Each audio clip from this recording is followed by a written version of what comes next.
Salut, donc, docteur, juste avant la pause, ou cette pause info, Achraf vous a posé la question sur ce qui est Daesh, et ce qui s'avère un petit peu difficile de dire aujourd'hui, mais il a aussi parlé des idées.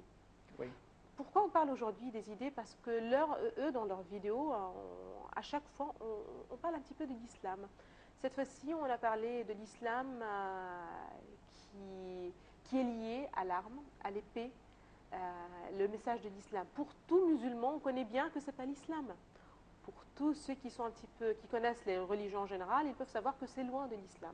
Oui. Mais pour les ignorants, ceux qui n'ont pas de religion, les gens qui n'ont pas de culture religieuse ou quoi que ce soit, ils peuvent vraiment confondre entre l'islam et la violence en général. Qu'est-ce Oui. que vous pouvez nous dire sur ce point? Oui. Tout d'abord, il ne parle pas de l'islam, mais il parle au nom de l'islam. Mais si vous Très avez bien. vu les vidéos, ils adressent un message aux ennemis de l'islam et ils font des actes en tant que message à adresser Voilà. aux autres. Mais est-ce que vous avez vu quelqu'un qui parle de l'islam? Voilà l'islam, non, non, il ne parle pas de l'islam, il parle au nom de l'islam, premièrement.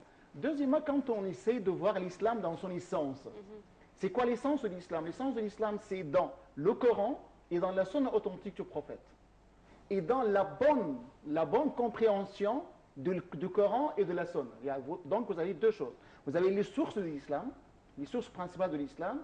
Je dis le Coran, à savoir le Coran et la sunna authentique. Deuxième chose, la bonne compréhension. J'ai fahm, fiqh de l'islam. Comment comprendre l'islam? Comment interpréter le texte? Comment voir le texte dans le contexte? Donc quand on dit, par exemple, je donne un seul exemple. On dit, par exemple, le Coran vous dit « Uqtuluhum haythu thaqiftumuhum ». Donc tuez-les où vous les trouvez. Et donc là, celui qui donne le texte ne voit pas le contexte de texte et en même temps ne voit pas tous les textes, puisque c'est une partie des versets. Si vous avez lu tous les versets, vous allez trouver tout à fait le contraire. Parce que le Coran parle de quoi? Parle d'un combat où il y a une guerre, une agression contre les musulmans. Donc s'il y a une agression, nous en tant qu'humains, c'est humain quand même, si quelqu'un vous attaque, vous devez vous défendre. Et donc là, essayons de voir à quel moment l'islam, le Coran, a autorisé aux musulmans de se défendre, pas de combattre. Là, le Coran le dit. Il y a le premier verset qui parle de cette autorisation. Dans le Coran, vous avez la sourate al-Hajj.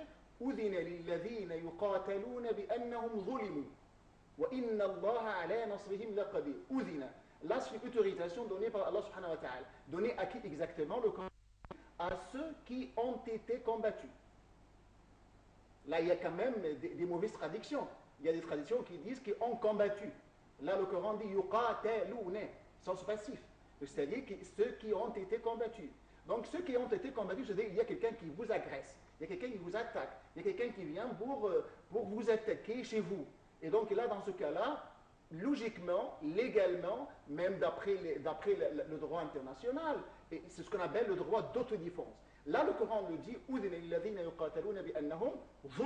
là, il y a d'abord l'injustice, il y a d'abord l'oppression, il y a d'abord la persécution, il y a d'abord l'agression, il y a d'abord les attaques. Et si on est dans ce cas-là, donc les hommes et bien sûr les musulmans sont demandés de se défendre certainement.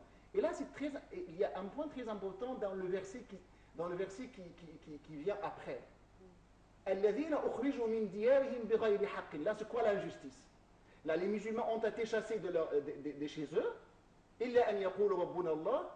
Attendez, ولولا دفع الله الناس بعضهم ببعض لهدمت صوامع وبيع وصلوات ومساجد يذكر فيها اسم الله كثيرا. Là, c'est la justification même de combat. La justification de combat, c'est pas seulement pour défendre les musulmans, mais aussi pour défendre les non-musulmans. Là, Allah a autorisé aux musulmans de se défendre pour protéger les lieux de culte de non-musulmans.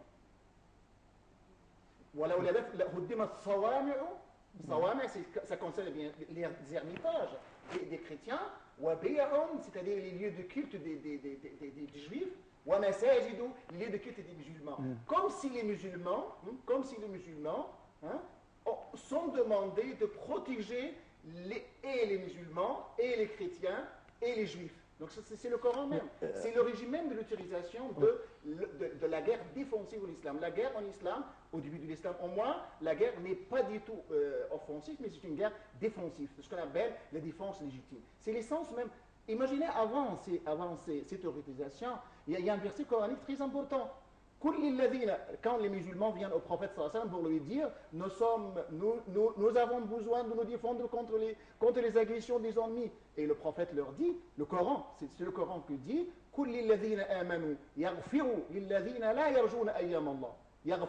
c'est-à-dire, le Coran demande aux musulmans de pardonner les fautes de nos musulmans. Mais une fois il y a une agression, là imaginez, toutes les guerres, tous les combats que le prophète a menés, les batailles, Badr, Uhud, c'était les premières batailles de l'islam. Est-ce que ce sont les musulmans qui sont allés pour attaquer les autres, ou bien ce sont les autres qui viennent pour attaquer les musulmans? Là, c'est l'essence même de ce qu'on appelle la légitimation de la guerre en islam, ou bien de ce qu'on appelle jihad. Et là, vous avez autrement, quand on dit jihad, c'est quoi le jihad? La mauvaise traduction qu'on trouve partout, c'est la guerre sainte. On n'a pas on a en islam ce qu'on appelle la guerre sainte en islam. Là, c'est mauvais, c'est une conception erronée quand on le dit à propos de l'islam. En islam, il y a ce qu'on appelle jihad. Mais le jihad, c'est quoi? Le jihad, c'est pas seulement la lutte contre les ennemis. Il n'est pas seulement le combat. Pour défendre la terre. C'est pas seulement ça, mais il y a aussi un jihad par le Coran. Le Coran le dit « Wajahidhum bihi jihadan kabira » Jahidhum bil Qur'an, c'est-à-dire faire une lutte contre les autres par le Coran. Imaginez comment faire une lutte par le Coran. Le Coran, c'est quoi? Est-ce que le Coran, c'est une parole ou bien c'est une arme? Oui, c'est une arme, mais c'est une arme de pensée. Puisque je pense avec le Coran. Avec les idées. Je pense avec les idées. Là, c'est très important pour répondre à la question de notre cher Ashraf, quand il a dit « et les idées ». Là, c'est le problème des idées, le problème idéologique. La lutte contre le terrorisme passe tout d'abord par l'idéologie, par les idées. Il ne s'agit pas de faire des armes, de faire des attaques, mais il s'agit d'abord de lutter contre les idées par les idées. Donc voyons comment ils pensent, comment ils réfléchissent, et à nous en tant que musulmans, nous en tant qu'institution, institution religieuse en Égypte et dans le monde islamique en général. Ce n'est pas seulement la responsabilité de l'Égypte, mais c'est la responsabilité de tous les musulmans dans tout le monde, même à l'Occident. Même à l'Occident. Il faut dire que le Coran, toujours, c'est un livre très pacifique qui appelle à tout ce qui est paix entre les gens. Qui appelle à la réflexion. Voilà, à réfléchir, etc. Par contre, il y a des interprétations de quelques hadiths dans quelques livres du Torah ou bien de l'héritage musulman, comme des interprétations qui se trouvent dans Ibn Taymiyyah, par exemple, qui disent aux musulmans qu'ils doivent tuer, qu'ils doivent même tuer n'importe quel non-musulman. Et là, ils sont basés sur ces hadiths. Qu'est-ce qu'on peut faire? Donc, essayons de faire une différence entre deux choses. Oui. Entre l'idéologie d'une personne et les idées de la religion. Je ne dis pas les idées même, je dis les principes, les valeurs de la religion. Essayez de faire une différence entre l'interprétation personnelle d'un individu dans une époque donnée. J'ai dit plusieurs fois, quand on a Ibn Taymiyyah, c'était à quelle époque? C'était à une époque donnée où ce qu'on appelle les Tatars, ou bien ce qu'on appelle le Mongol, ont attaqué les pays musulmans. C'était déjà une époque donnée. Donc, Ibn Taymiyyah, je le dis tout simplement, Ibn Taymiyyah, c'était un savant pour son époque.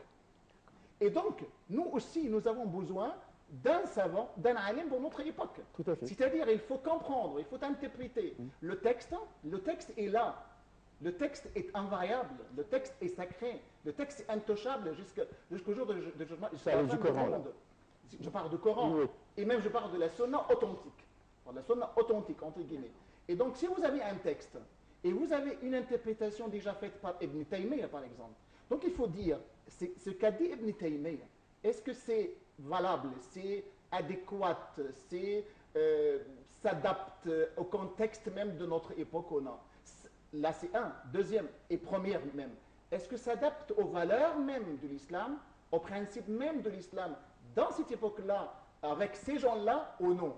Donc, il faut voir ça avant de dire, Ibn Taymiyyah, elle est fautive. Oui, on peut dire c'est fautif maintenant. Mais est-ce qu'elle est fautive à son époque? On ne sait pas. Puisqu'on n'a pas vécu son époque. mais on vit notre époque. Donc il faut vivre notre époque. Il faut vivre notre islam à notre époque.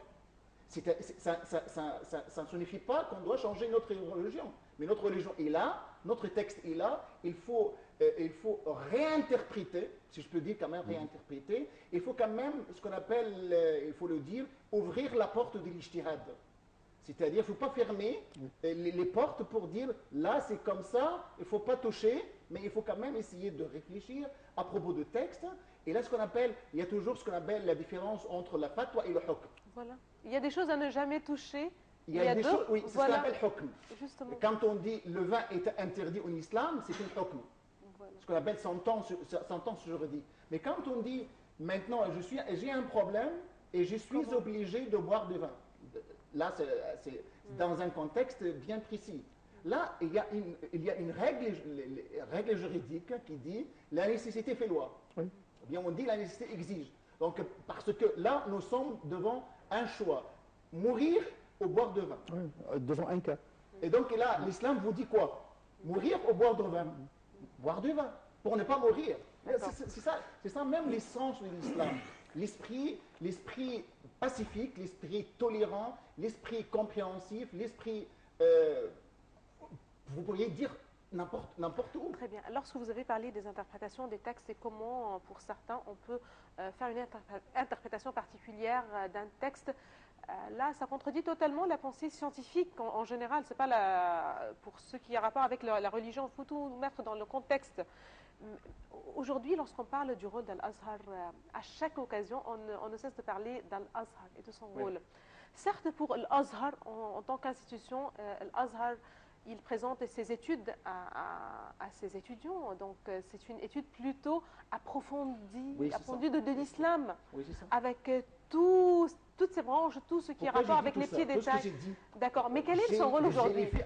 Qu'est-ce que l'Azhar peut faire aujourd'hui? Certes, je suis au courant. Certes, l'Azhar a un certain rôle à faire aujourd'hui, mais de quoi l'Azhar est capable et de quoi il n'est pas capable de faire? C'est ce que nous allons essayer donc de savoir de vous la réponse à cette question. Mais tout d'abord, on a un appel à chacun. Oui, un appel, on va voir avec Dr Cherif Demerdesh, point de vue politique. Concernant ce qui s'est passé hier et ce matin, votre analyse, Dr Cherif? Bien sûr, ce qui est arrivé hier soir, ou bien ce qui a été diffusé hier soir, c'était prévu. C'est-à-dire, une fois que Daesh il a kidnappé ces Égyptiens-là, c'est-à-dire, c'était très clair et très évident que leur assassinat, c'est imminent. Ça, c'est numéro un. Quel est le but? Exactement, c'est ça la question. Le but en général, il y a toujours un but stratégique qui ne change pas. Ce but-là, il faut comprendre très bien, c'est d'abîmer l'image de l'islam dans la conscience de la population western, la population américaine. C'est-à-dire, on est en train de former une image dans la conscience européenne, la conscience américaine, peu à peu, de l'islam violent. C'est-à-dire que vous avez un rôle à l'intérieur pour montrer le vraie image, tout ça, mais ça ne va pas changer le plan qui a été rédigé à l'extérieur et qui est dans une étape d'exécution. C'est d'abîmer l'image de l'islam, disons petit à petit, dans la conscience européenne, la conscience western. Dans quel but? Le but, c'est de justifier n'importe quelle action qui contredit les mœurs, les codes d'éthique, les codes disons, de la loi internationale, de la moralité européenne, je ne sais pas, la civilisation, quand ils vont agir sous prétexte